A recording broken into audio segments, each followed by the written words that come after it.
Hey everyone, I'm Lisa Murray from Creativity Lab and Business Alchemy Lab now. And I have with me today Shayna Fernando from Little Spoons and Sunshine. And Shayna is our featured artist in Business Alchemy Lab this month. And we thought we would have a bit of a conversation for you about creativity in business and being creative in your business. Because when you add those elements, so much becomes possible that you might not have even thought of yet. So hi Shayna, how are you doing? I'm good. That's good. So is there anything you would like to talk about before we get into is there anything you would like to? I think just generally for me, because I'm a little bit mid-crazy transformation, having left my job as a high school teacher and run off to become an artist. It's breaking all the rules and everything's changing. So my to-do list doesn't look like a list. It's a wall covered in 100 pieces of paper that are just things to play with. And every day I get up and I pick one. So I'm making dream catchers and singing songs and drawing pictures and making money doing that, which is exciting, but that's not how people do business. And it's easy to make that wrong. So I guess I wanted to talk to you about how you create in your business and what that looks like for you. Yeah, cool. And I want to pick up on something you said, that people think you can't make money from those things and that they think that's not what business is. Because my idea of what business is anything that makes you happy and makes you money. Right? And so a lot of people, though, would try and exclude happiness because, well, if you're not being happy, then basically you must be at work, And if you see other people being happy at work, well, you should definitely make them wrong because you don't want them to be happier than you are. Right? And so it's always really interesting for me to see when this comes up, because I've had that a lot as well, where people are like, but you can't do that, and my point of view is, well, just watch me, because why would you want to go to work every day or work every day and not enjoy what you're doing? And so first of all, I want to say congratulations that you've had the courage to do that and that you've created it, really, I get, with quite a lot of ease, haven't you? I think so, most days. Yeah. Well, I look at you and you just put the next thing out and people come and you do it and you have fun with it and you share what happened, and then the next thing comes along and you do the same thing. And literally the funny thing is that you have taken business and made it into this really simple thing. And that's what it actually is. But people make it really, really, really complicated. And so one of the things I would say for everyone is, what if you made business the simplest thing you could be creating rather than the most complicated, most difficult, most stressful and struggle-filled thing you're creating, right? Because actually, so can I ask you, so is this what you're doing now and what you're creating now, is it easier than being a high school teacher or not? So much easier. Yeah. It's fun, and I don't go to bed worried at night about what the next day is going to bring. I don't even know what the next day is going to bring, and that's cool, I think. Yeah.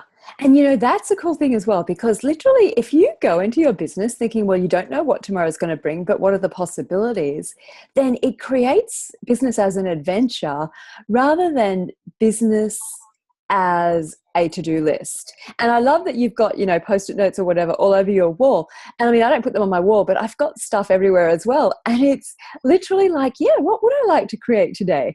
Rather than, oh my God, here's my to-do list and I'm going to wade on through it, And of course, you never can win. That to-do list always wins. Whereas when it's just like, well, what am I going to create today? I've got all these choices. Then it's like, well, who wins? You do, because you get to do what you like. It's a fun thing. Yeah. So have you got advice, or have you got any sort of suggestions for anyone who is looking to create a business that is creative? Because I think of all the types of businesses you can create, when someone creates a creative business, then there's even more judgment, is what it feels like to me. Because I remember when I was when I'm still being a business coach, but when I was being a business coach, that was quite acceptable to people because, you can charge a lot of money per hour and, all these other things. But then when I started saying, well, actually, I really want to be a writer, people were like, oh, I'm not sure about that. Are you sure you haven't gone too far now? You know? And so there's been all this really interesting stuff with people about being a writer. And I'm just like, oh, that's so interesting. Thanks for your point of view. So I guess, what tips have you got for people in terms of because you did a pretty brave thing. You quit your job and you went, okay, I'm just going to create. So yeah, what would you suggest to people being in that space and wondering if that's what they should do? I think one of the biggest challenges I've had is valuing what I do as more than just a hobby. So for so long I've drawn, and I've always just given my drawings away because they were fun things, and then I'd share them with people. And now all of a sudden I'm having to charge for those things, and I didn't view them as worth being charged for. So other people weren't wanting to pay for them, and that was giving me all sorts of trouble. So I think valuing what you do as more than just a hobby is a great place to start, because it can be so much more, and that's exciting. So now people are coming to me and asking me to do drawings for them, and I get to work with their ideas, which is exciting, and it just keeps growing. So as soon as I started valuing me, I think that helps. And also, I'm doing all of this stuff and it's so fun, and it's easy to then not think of that as work, because before, this stuff was my downtime. Now it's my uptime. It's go, go, go. But I still get tired. Some days I get up and I'm exhausted and I'm like, I can't possibly draw today. And I woke up a couple of days ago and said, oh, I need a massage. I think I need a massage. Funny, because I've never had a massage, so I don't know how I knew I wanted one of those. But taking time out, even though I'm having fun in my business now, is really important. And do you still take time out to do other things? Yes. And actually, at the moment, my body is totally saying, "Hey, you, listen to me," And I'm like, yeah, we're a couple of days away from launching Business Alchemy Lab. My body's like, but I'd like a day off. I'm like, And I was going to do it today, but then I realized I had 4 telecalls, so I'm going to have tomorrow off instead. And most people would not do that. Most people would be so stressed about their launch that they would not even consider having a day off the day before. But my point of view is, my day off might only end up being 4 hours. I don't know until I do it. So what actually shows up is I just have time off until my body says, okay, I'm happy to work now. And it is an interesting thing what you raised about what if you basically turn your hobby into your business. So what you used to use to relax, all of a sudden, that's not relaxation anymore in the same way. I mean, it's enjoyable, but it's not relaxation. And so you have to actually find new things to relax with. And that, for me, actually has brought a lot of joy and a lot of adventures into my life. For a while there, I was learning to horse ride, and I still want to do that, but it's just not very logistically convenient at the moment, And so I've kind of put that to the side for right now. So then I've started learning to paddle, on the river. And I'm really having fun with that, because literally it's like the girl that I met that's teaching me, she's an ex-Olympian and she knows amazing stuff. And she also does all the energy stuff. So you have this thing where literally everything you choose to do or play with in your downtime also will contribute to what you're creating in your work time. Because I go out on the river, and because there's just so much space, what shows up is inspiration. And so I'd say to anyone who is creating a business, you want to leave the space for the inspiration. It's very tempting to work non-stop, especially if you're enjoying what you're creating, right? It's really tempting to work non-stop. And I mean, I'm still quite tempted. I mean, that's why my body's complaining right now. But the funny thing is that if you actually go, well, what's going to create the most, you will get the awareness of when it's actually going to create more to go and play. And what it does is it stretches your creativity to find different ways to play that are not what you've ever had before. And I've found, for me, the more I do things that I've just totally never done before, the better it is, actually.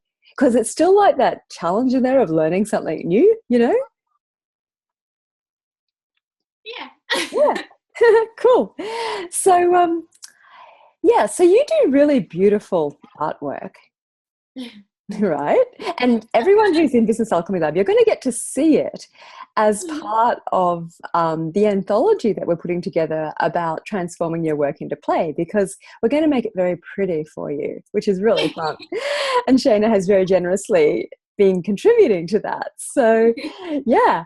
And so do you have a distinction between creativity and being creative?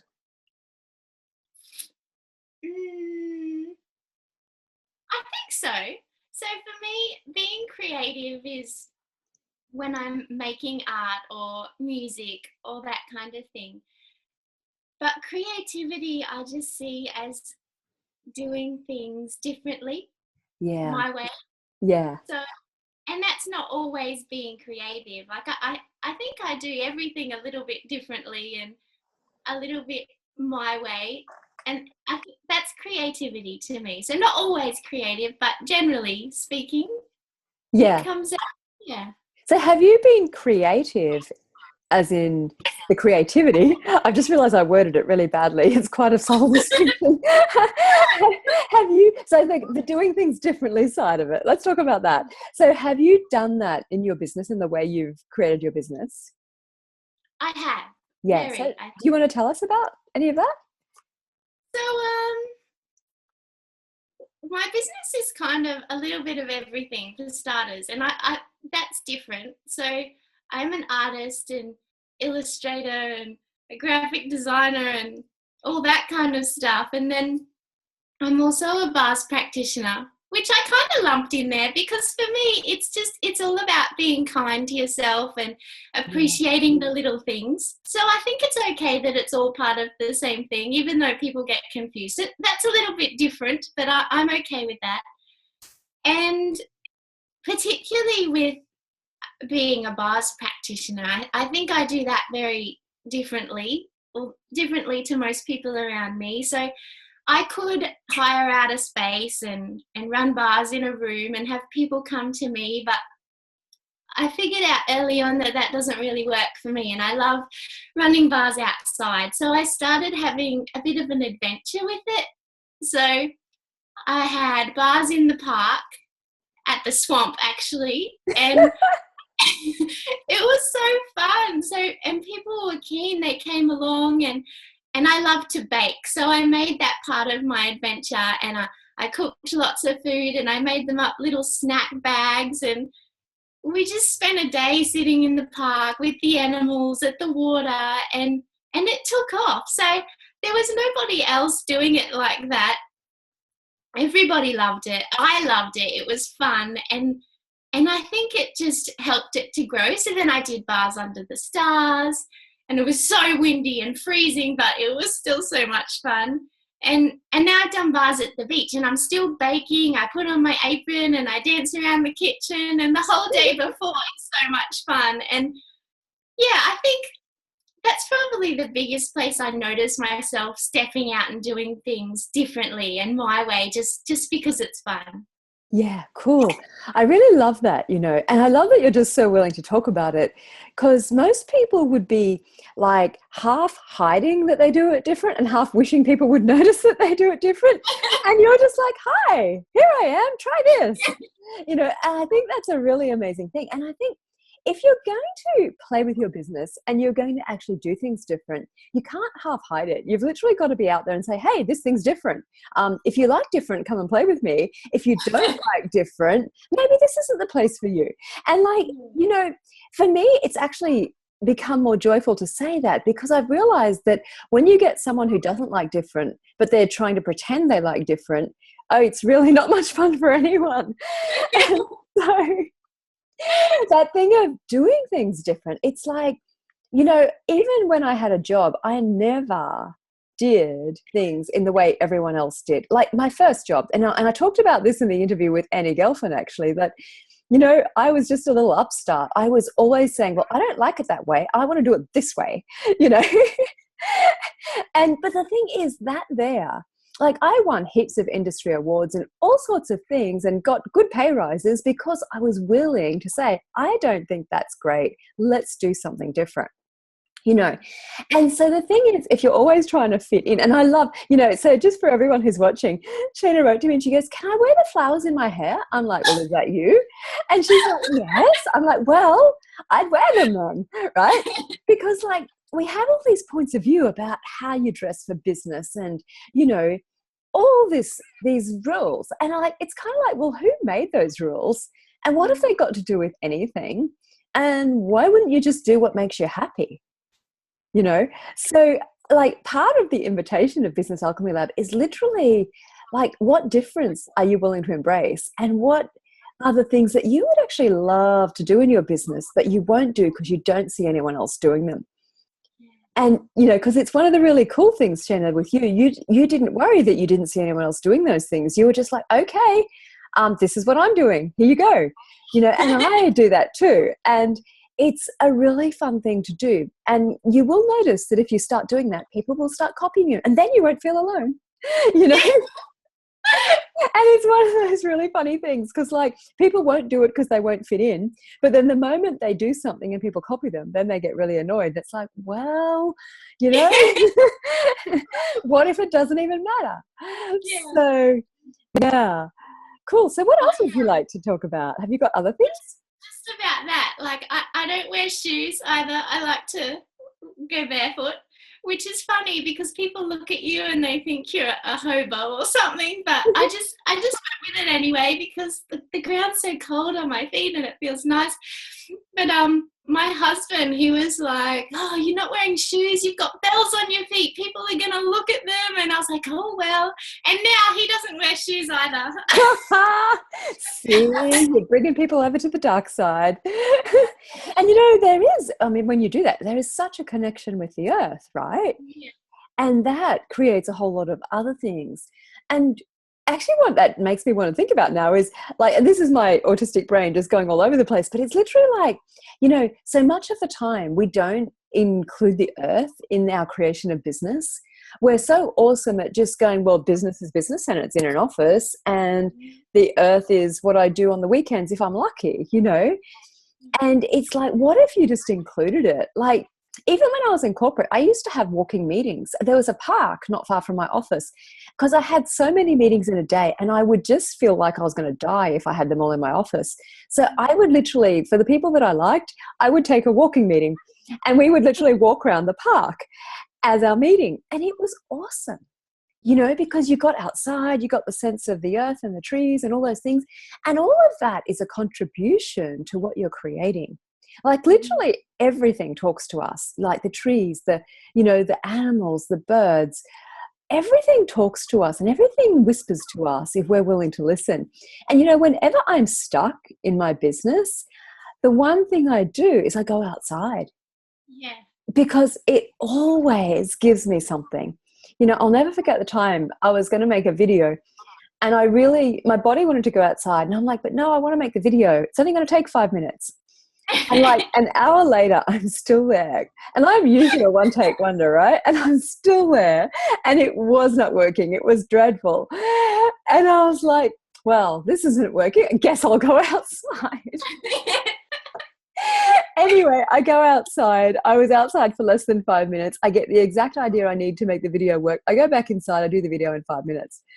And it was just like my body was so aware that if I went outside first, it would be really easy. Right? And this is where if we're willing to listen, and we did creative alchemy as this sort of the prelude to Business Alchemy Lab because I wanted people to get this sense of what it can create when you're actually willing to listen. And I listen to everything. Like it's literally like there's nothing that I exclude from talking to me because when you do that, so much more can show up and so many more ideas can show up. And you find like the easy paths through things that just really allow for a lot more fun. I'm talking to everything. Like, yeah, my husband and I are moving, and we're looking at houses, and we found this house that we love, and someone's applied for it, and they're looking at that application. So I was like talking to the house, and I was like, "Are you happy? Do you want to come to us?" And you feel crazy, but it just works. And yeah. I love it. And That's a really cool thing, is that you feel crazy. Because like people are going, but those things don't talk. I can feel it, right? And it's like, well, they do if you listen. You know, and they'll listen to you if you ask, not demand, but ask, you know. So yeah, it's a really interesting thing, isn't it? Yeah. Like all of that. And what I would say is, if you're listening to this and going, you two are just crazy, yes, we are, but I tell you what, we have a lot of fun and it actually works really well for us. And we're happy. So I mean, you could not listen to anything and keep being unhappy, or you could listen to everything and be really connected with all of it and be happy. Yeah. Yeah, it's a fun thing. Cool. So I wonder what else we might talk about. I wonder what questions people have got about being creative in business that would... Actually, there is one thing I want to talk about now that I think about it. So a lot of people think... So when I did my MBA, there was a course called Creative Problem Solving. Right? Now you can imagine, right? Yeah. And I was like, oh, this should be great. And then when I got there, it was awful. It was so linear and so pretend. Like it was pretending to not be logical, you know, but it actually was still functioning from that very linear logical space. And it was all about problem solving. It wasn't about out creating. It wasn't about being creative. And it's really funny because I used to be the world's best problem solver, you know, and in business, you get paid a lot of money to be a great problem solver. People pay you to solve problems. And it's really funny because when I left my job, and then one of the things I realized is that I had always put on my CV problem solver, because, you know, it makes you very employable. And then I realized that someone actually said to me, this guy that I knew over a few different jobs, like I'd occasionally run into him through different meetings and things. And one day he said to me, you always get the jobs where there's a big thing to solve, don't you? And I kind of looked at him and I was like, good point. And then I was like, am I creating this? And it was like, oh yeah, because I would write that and talk about that and sell it as a strength, you know, because it was easy for me. People would give me problems to solve. And I was like, maybe not be the most fun way to work. And so I started looking at, if I had a business that wasn't solving a problem, that actually was about creating more joy in the world, what would that look like?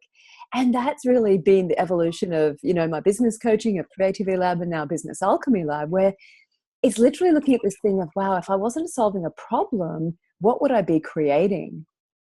Yeah. You know? Yeah.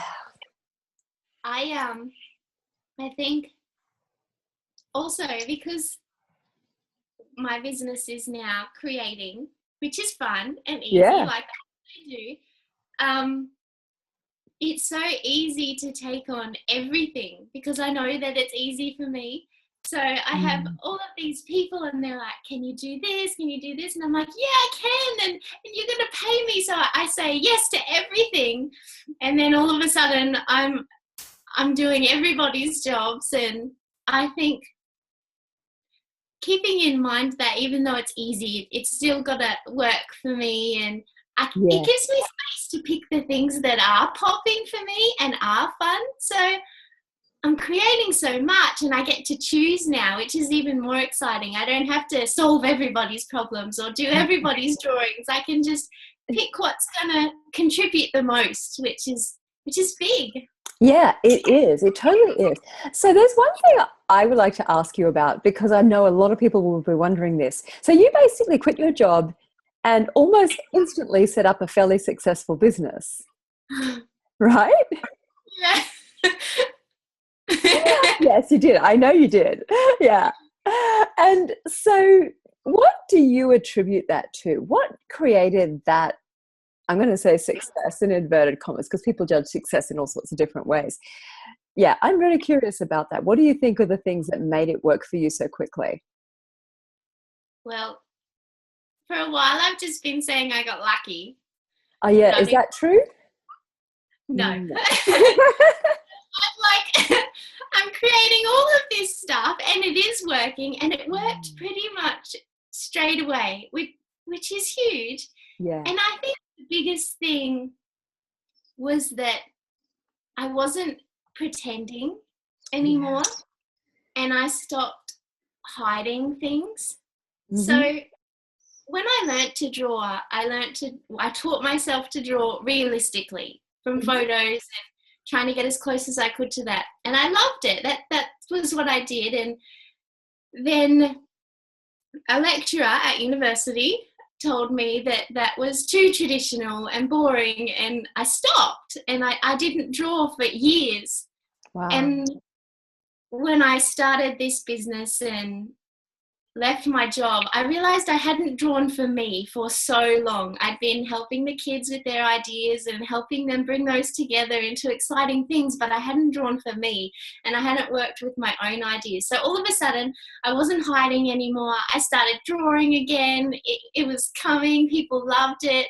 My ideas started growing because I was actually playing with them and being true to what I knew I could do and what I knew I loved. I think people responded to that because it was real. Like, I don't really hide a whole lot anymore. I kind of put it all out there, and I think people like that. So I still have dodgy days where I can't draw or I can't really do much of anything, but everybody has days like that, and they see that, and then they see my art, and it's fun because when I'm having a good day, it just happens, and people can see that. It's colourful and it's there, and they get lost in the adventure with me. And I think, so not hiding myself, having fun with what I know I love, and people can see that. They can feel it.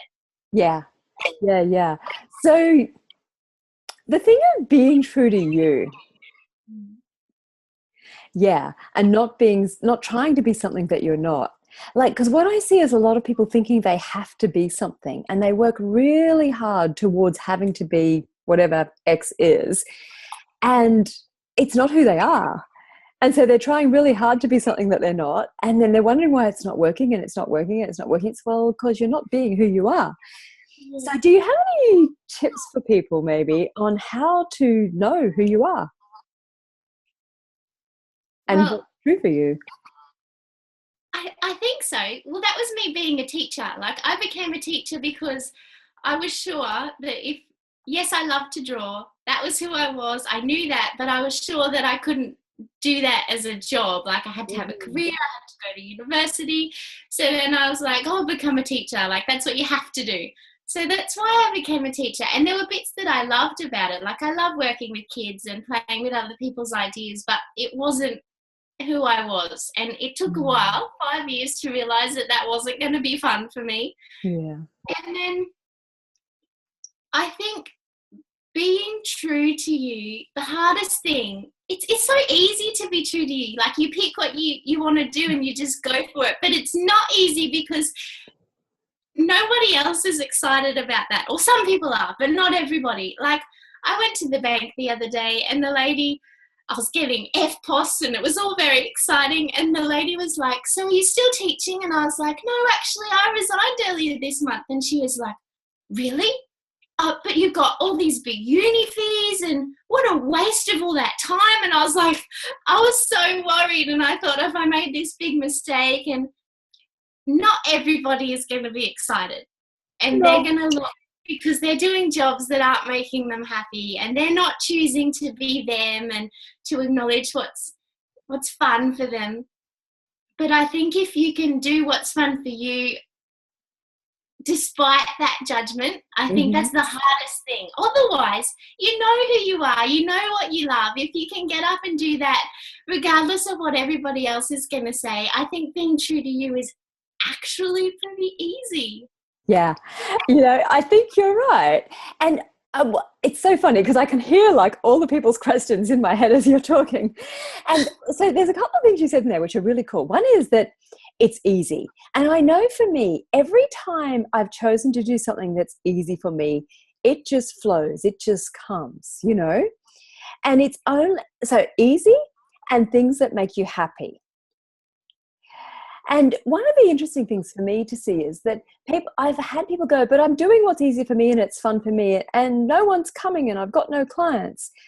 And what I see with that is there's a third bit, which is, are you great at it? Are you brilliant at it? Right? Because a lot of people think they want to be something, but they haven't done the work to be brilliant at it. So you've actually done drawing pretty much your entire life, give or take, yeah? Right. Yeah.